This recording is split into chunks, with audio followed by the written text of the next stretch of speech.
Most people agree that they should exercise more or are supposed to eat less junk food. Even if they can't make the change, at least the insight's there. But have you ever heard anyone say, I really need to get better at handling my money? Rarely, because no one likes to admit that they're bad with money, even though a lot of people are. Yes, there are plenty of people and factors to blame, like the media confusing you with all this contradictory information, or the education system which never taught you how to spend your money, save it, let alone invest it. But excuses will always stay what they are. Excuses, no matter how right they might be. Saving and investing money is scary, and you might lose some money, but better to lose it now rather than tomorrow. The younger you are, the more risk you should take on, because it's still easy for you to make back the money. And even though it will take a while to see results, if you can only afford to invest a little, you should never neglect the power of compounding interest. So stop making excuses and start taking responsibility for your personal finances. It's the first step towards getting rich. Sitting down every month to see how much you want to spend on what is a hassle.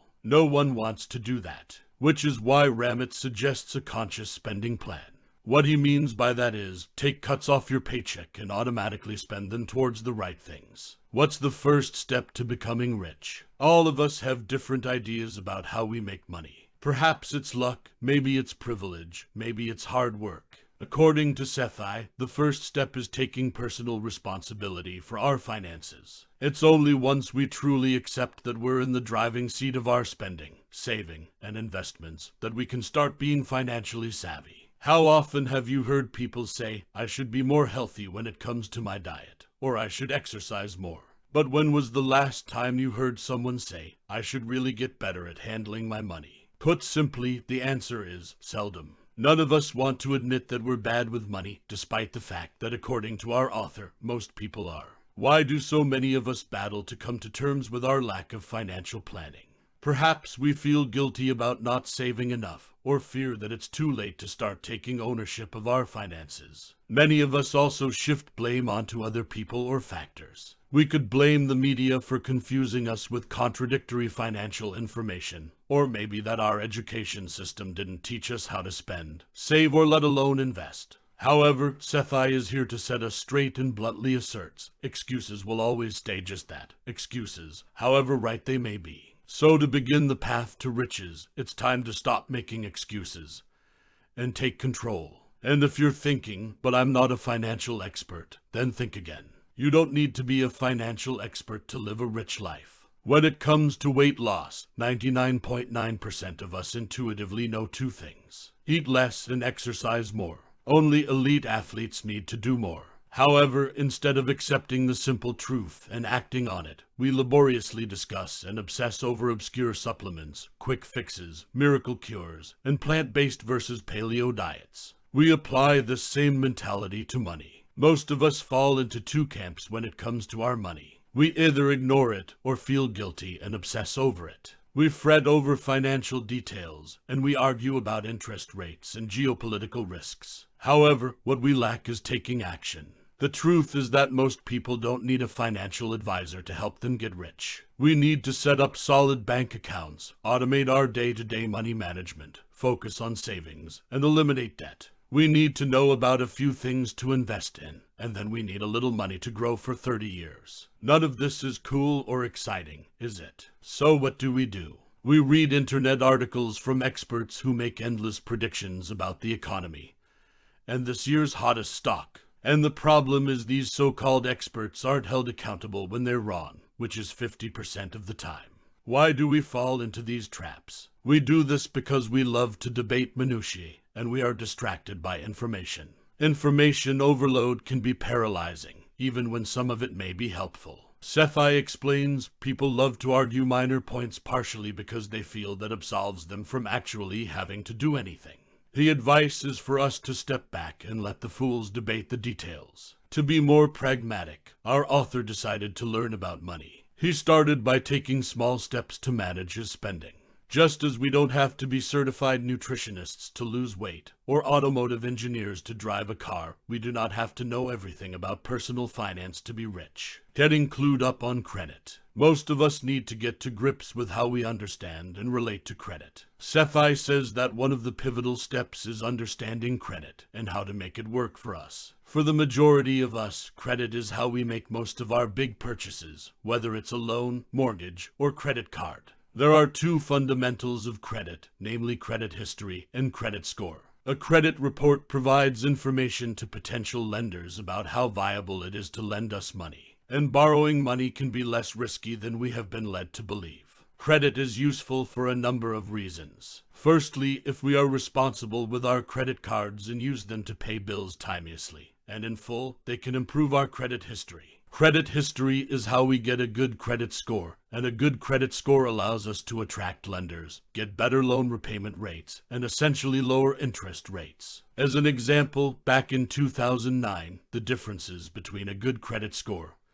and a bad credit score were as follows. If you wanted a $200,000 mortgage over 30 years, someone with a good credit rating would pay $359,867. On the other hand, a poor credit score would mean paying $70,000 more. Then there's the issue of debt. When we look at credit scores, debt makes up 35% of the overall score. So getting out of debt is really important. A way to help with this is to arrange automatic payments to get rid of any debt. That way, there's no temptation to spend that money on something else. As we know from the Barefoot Investor, debt has severe effects on us, not just in terms of our financial situation, but also in terms of our state of mind. If you're in debt, there's a way to start the process of getting debt-free. The first step is always the hardest, and in this case, it means being honest with yourself and looking at exactly how much debt you have. Most of us avoid doing this because being in denial is more comfortable than facing the facts. Once you know where you are, decide how to begin paying off debt.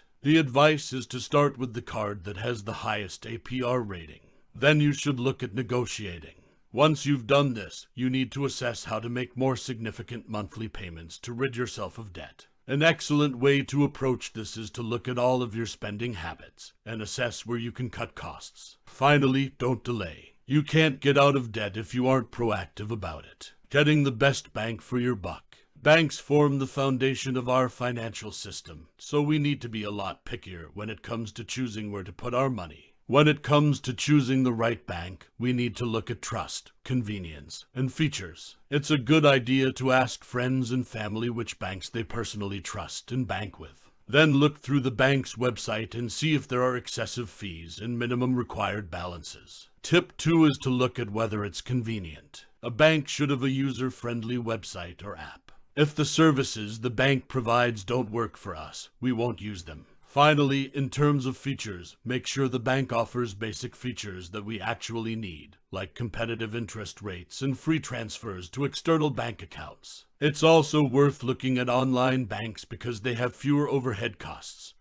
and can often save us a lot of money as a result. Once you've picked the best bank for your buck, it's time to decide how to set up accounts. Everyone needs at least 2 accounts. A check account is used for frequent day-to-day transactions, and a savings account is where we park our money. The advice from Sethi is to keep 1.5 months of living expenses in our check accounts and put everything else into savings. Getting investment savvy. Investing shrewdly is how we grow our money and make it work for us. To do this, we need to understand compound interest. On average, the stock market annual net return is about 8%. This means that our money will earn an average of 8% per year over the long term, even if this rate fluctuates in the short term. The power of compounding is that the interest we earn in a given year is added to the principal amount we've invested, and then the following year, we own interest on that new principal amount. So the sooner we start investing smarter, the better. As an example, if we invest $100 in the stock market, and the interest rate is 8%, after the first year, we'll have $108. After the second year, we'll earn interest on $108, so we'll have $116.64. These amounts may seem insignificant at first, but over time the interest earned gets bigger and bigger. Where's the easiest place to start when it comes to an investment account? Sethi says that anyone in the USA should open a 401k retirement fund, although most employees automatically offer this. A 401k gives employees a tax break on the money they contribute, and contributions are automatically withdrawn from their paychecks and invested in funds. The great thing is a 401k plan isn't taxed until after the employee retires. So the basic premise is that employees divert a portion of their salary into long-term savings and get a tax break on their contributions. We should also look into a Roth IRA, which is another retirement plan. This is an individual retirement account that allows us to choose investments in stocks that work for us. However you decide to invest your money, the key is to start as soon as possible, because compound interest works over time. Getting conscious about spending. Being mindful of our spending is an integral part of being financially secure. We need to figure out how much we save and how much we spend. We want to hit the sweet spot where we are confident in the financial future we're building, while also having enough disposable income to spend on what we want, without experiencing guilt. Most of us don't like the dreaded B word. Budgeting is boring and tedious, right? With this in mind, Sethi invites us to think about budgeting differently and advocates for conscious spending.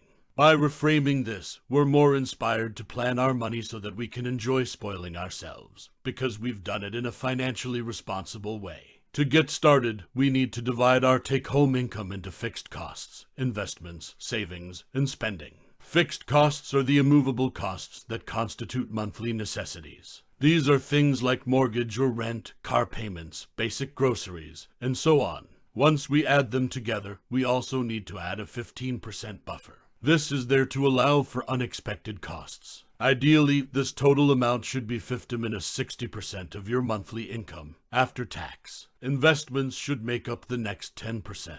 Then it's savings. This is where we plan for things like holidays, buying a house, college funds, and so forth. Savings should account for 5–10% of our income. All of these payments should come off of our account as soon as we get paid. This reduces the temptation to spend. And the good news is that whatever is left is ours for the spending. In an ideal situation, this should be 15–25% of our total income. Getting to grips with a set-it-and-forget-it investment strategy. Experts don't always know best, and when it comes to investing, keep it simple but get started. There are so many experts out there who provide advice on trading stock, but they don't always get it right. Take, for example, the smartest investment book you ever read. In this book, Daniel Solon explains that a whopping 47 out of 50 investment firms advised clients to purchase shares in companies right up until they went bust. This proves just how volatile and unknown investing can be. It's up to us to be smart about investing, without falling prey to thinking we can predict what's going to happen. Sethi gives us the picture of an investment pyramid. At the base of the pyramid are stocks, bonds, and cash. There are index and mutual funds in the middle, and at the top, there are life cycle funds. We need to look at investments with a set-it-and-forget-it strategy. We should be looking for age-based or target-based funds where we can invest, and then not have to worry about making adjustments. We can literally sit back and wait for our money to grow. These types of funds are relatively secure and are much safer than falling into the trap of investor hyperbole.